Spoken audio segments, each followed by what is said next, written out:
Amara and Kelechi's love story was the stuff of legends.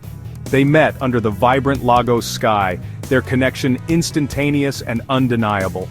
He was captivated by her infectious laughter and compassionate heart. She was drawn to his quiet strength and the way his eyes seemed to hold the universe. Their courtship was a whirlwind of shared dreams, whispered promises, and stolen kisses under the moonlight. Their wedding day was a symphony of joy and celebration. Amara, radiant in her white gown, was the embodiment of grace. Kelechi, handsome and proud, gazed at her with a love that promised forever. Their vows echoed in the air, each word a testament to the depth of their commitment. They were the epitome of love, their happiness a beacon of hope for all who knew them. Their families and friends rejoiced, their hearts overflowing with love and blessings for the couple. The air vibrated with music, laughter, and the sweet aroma of celebration. As they danced late into the night, their bodies entwined, it seemed as if their love had painted the world in hues of joy and promise. The first 4 years of their marriage were a testament to their love. They built a home filled with warmth and laughter. Their world expanded to welcome 2 beautiful children, a boy and a girl, who inherited their parents' charm and spirit. Kelechi excelled in his career, his dedication and hard work earning him respect and admiration. Amara, a natural nurturer, poured her heart into their family. She created a haven of love and laughter in their home. Their evenings were filled with the joyous chaos of family life, the air thick with the aroma of home-cooked meals and the sound of children's laughter.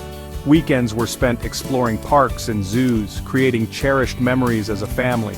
They were living their dreams, their happiness a testament to the enduring power of love. Their bond, forged in mutual respect and shared dreams, seemed unbreakable, their love story a beacon of hope in an often uncertain world. But like a creeping vine, doubt began to snake its way into their paradise. Kelechi, once a constant presence, became increasingly distant. His work consumed him, or so he claimed. His late nights at the office became more frequent, his excuses more flimsy. Amara, her heart heavy with a nameless dread, tried to ignore the whispers of unease that nibbled at her soul. She longed for the man who used to whisper sweet nothings in her ear, the man who held her hand as they drifted off to sleep. Now, a chasm had formed between them, their bed a space of unspoken words and growing distance. Amara, desperate to bridge the gap, tried to rekindle the flame. She surprised him with romantic dinners, planned weekend getaways, and showered him with affection. But her efforts were met with indifference, his eyes reflecting a growing coldness that chilled her to the bone. His touch, once her solace, now felt distant, almost foreign. The truth, when it arrived, was a cruel blade that sliced through Amara's carefully constructed world. A phone left carelessly unattended revealed a string of intimate messages, each word a betrayal that cut deep. Ada, a colleague Kelechi had vehemently insisted was nothing more than a work acquaintance, was the other woman. The messages painted a picture of a passionate affair, a love that mirrored what Amara and Kelechi once shared. The betrayal was twofold. Not only had Kelechi shattered their vows, but Ada, a woman Amara had welcomed into their home, had been complicit in the charade. The world Amara had so carefully built around her love for Kelechi crumbled, leaving behind a wreckage of shattered dreams and unbearable pain. Her family, once her pillar of support, rallied around Kelechi. They blamed Amara, accusing her of not being enough, of driving him into the arms of another. Section 5. The Quiet Storm. Amara, her heart a leaden weight in her chest, made a decision. She would not be the woman who begged for scraps of a love that had been so carelessly discarded.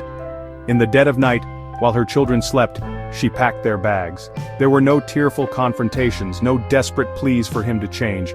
She left behind the life they had built, the dreams they had shared, and the man who had broken her heart. As she drove away, the city lights blurring in her rearview mirror, she felt a strange sense of calm settle over her. The pain was still there, raw and consuming, but so was a newfound strength. She had loved with all her heart, and she had been betrayed, but she would not let this betrayal define her. She would rise from the ashes of her pain, stronger and more resilient than ever before. Her children, their innocent faces illuminated by the dashboard lights, were her priority now. Section 6. The Crumbling Facade. Kelechi, initially relieved by Amara's quiet departure, soon realized the magnitude of his loss. The silence in the house was deafening. No longer were there playful giggles or the comforting aroma of dinner wafting from the kitchen. He was alone, haunted by the ghost of Amara's love and the weight of his betrayal. Ada, no longer content with stolen moments and clandestine meetings, demanded more. She wanted Amara's life, her home, her family. But Kelechi, now seeing Ada clearly without the haze of infidelity, realized he had made a grave mistake. Ada's generosity was conditional, her affection a tool to manipulate him. She had never truly loved him, only the idea of what he represented: success, stability, a family. The realization hit him like a physical blow, leaving him reeling in its wake. He had traded a priceless diamond for a worthless trinket. Section 7. Resilience. Amara, true to her word, rebuilt her life. She found solace in her children, their laughter her greatest therapy. She returned to school, pursuing a degree she had put on hold for her family. Her strength and determination were an inspiration to everyone who crossed her path. She found a job she loved, her colleagues marveling at her work ethic and positive spirit. Her beauty, no longer dimmed by sadness, radiated from within, a testament to her resilience. She was a survivor, a warrior queen who had stared down adversity and emerged victorious. Amara embraced life with open arms, her heart open to the possibility of love again, but this time, on her own terms. She had learned that true love was not about possession or control, but about respect, trust, and unwavering support. Section 8. Shadows of Regret. Kelechi, meanwhile, remained trapped in the prison of his own making. Ada, her true colors revealed, had moved on to her next conquest, leaving him with nothing but a mountain of debt and a heart heavy with regret. He had lost his wife, his family, and his self-respect. His family, once quick to judge Amara, now saw him for what he truly was. Their disappointment was a heavy burden to bear. He was a pariah, a cautionary tale whispered in hushed tones. His career, once his pride and joy, held no meaning without Amara to share it with.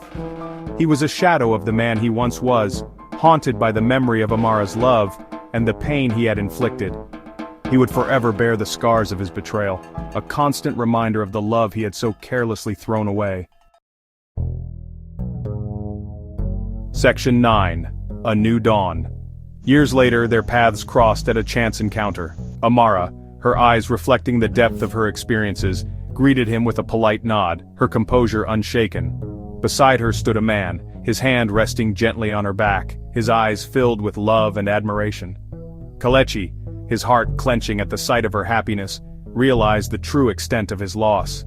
He had spent years drowning in regret while Amara had blossomed. She had risen from the ashes of their shattered love, stronger and more beautiful than ever before.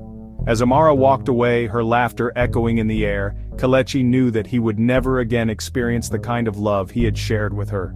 He had made his choice, and now, he had to live with the consequences. Amara, surrounded by love and laughter, had finally found the happiness she deserved, leaving Kelechi to grapple with the eternal pang of what could have been.